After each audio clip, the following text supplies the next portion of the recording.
What are your first impressions been of Mac this week as you've joined him on the practice field? Mac, good energy, awesome guy, man. You can tell he's happy to be here. Comes to work, and you just could feel his energy and his leadership already. He has a swag to him that I didn't know that he had at first. He's out there confident, and that's what you need in a quarterback, and in all our players. You got to have confidence. So he's come in with that, and I feel like that's going to take him a long way.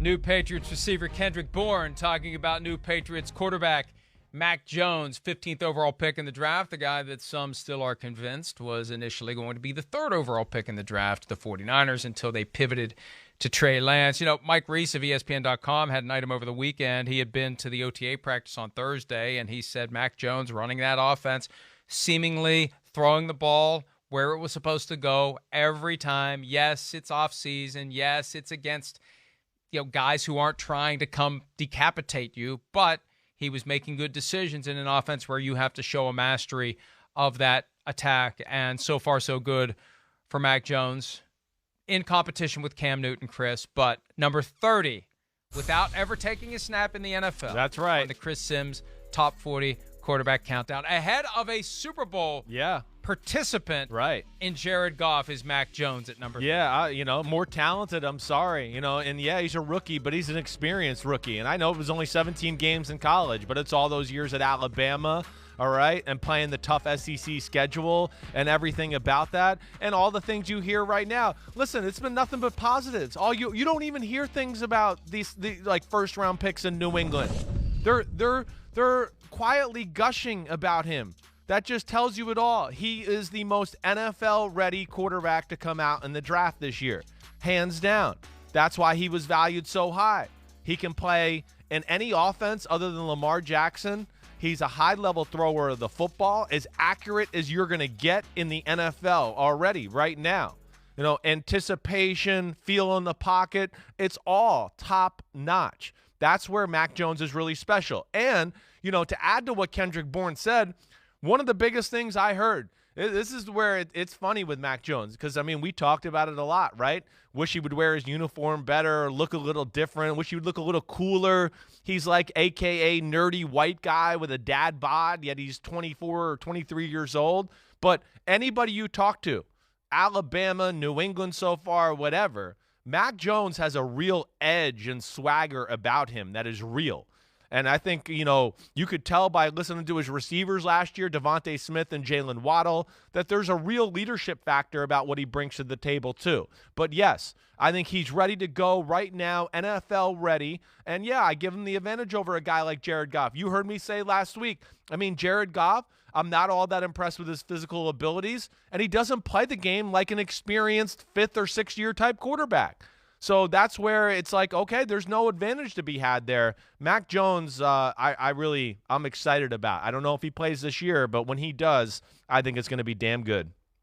I just wonder whether Bill Belichick takes Mac Jones into the equipment manager's office and says, make this guy look less like Bobby Lane, please. There was just seriously. It really was an obvious quality. The way his body looked, the way his uniform fit, it just was like, this guy's a quarterback who's highly regarded by the NFL. Something doesn't compute here. I know. We have seen over time, even though it's not like quarterbacks for the most part are cut up, but they're not dumpy looking, and he's kind of dumpy looking. He's square looking. Yeah. It's ultimately not going to matter if you can get the football where it needs to be. Here's Bill Belichick from last week. We played this on Friday. Chris, I want you to hear this, talking about both Cam Newton and Mac Jones, because I think Belichick likes both of them, which is going to make the decision as to who starts even harder.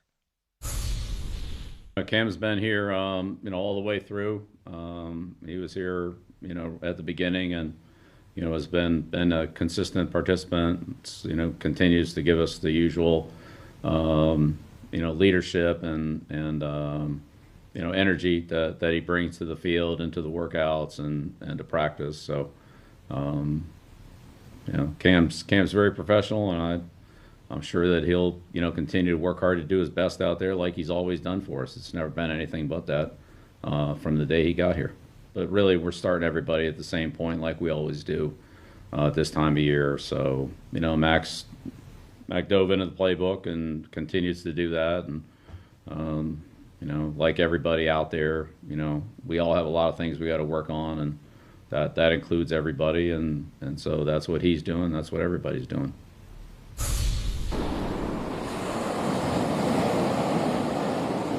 When you were in your hammock, Peter and I discussed on Friday the reality that even though there's some nepotism in the coaching staff with a couple of Belichicks not named Bill who work under him, it's a meritocracy on the field. He's going to go with the guy who gives the team the best chance to win. And it's going to be a hell of a decision because you can make the argument that either guy can help the Patriots win this year. No, I think Mac Jones, like I said, he's NFL ready. There's no doubt about it. That's the kind of football he played at Alabama.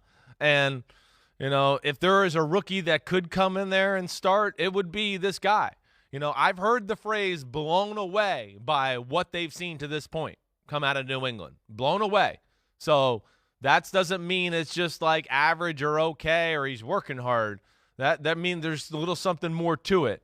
Now, I don't expect him to be the starter. I still expect it to be Cam Newton, but I do think that like Mac Jones will challenge, and New England's going to like what they see from the guy. You know, the big thing too, going back to what you said before we got to the Belichick press conference there, you know, the looks, you got to get past the looks. Yeah, I know they don't look good, but the results and what you watch on the field are outstanding constantly, Mike, constantly. I mean, his feet, his movement in the pocket was as good as anybody in the draft. It was the best.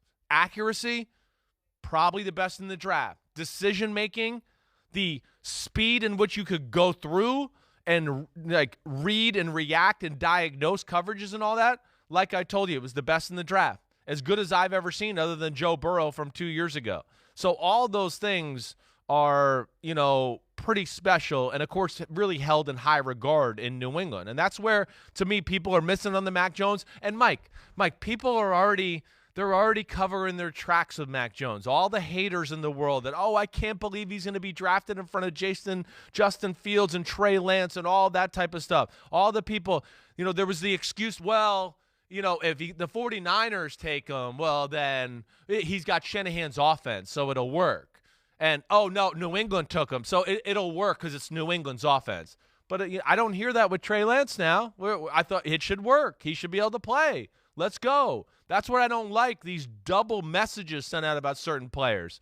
But he's a damn good player, and he's in the top 30 for me, as you see, as far as quarterbacks. And for the first time ever, there will be a 3-game preseason this year for all teams except for the Cowboys and Steelers. And for the Patriots, there's a 3-game regular season preseason that precedes the Week 4 showdown against #Tommy. That's I don't care what Bill Belichick says. We take it a game at a time. We're on to Cincinnati. Baloney. You want, whether it's Mac Jones or Cam Newton, you want that guy to be ready for Week 4 Sunday night, the guy that gives them the best chance to beat Tom Brady. Oh, by the way, Cam Newton, 2-0 all time against Tom Brady. Even though quarterback wins aren't a stat, it's worth pointing it out. All right. Hi, I'm Mike Tirico, and thanks for watching. Make sure to hit subscribe for the latest news and highlights from NBC Sports.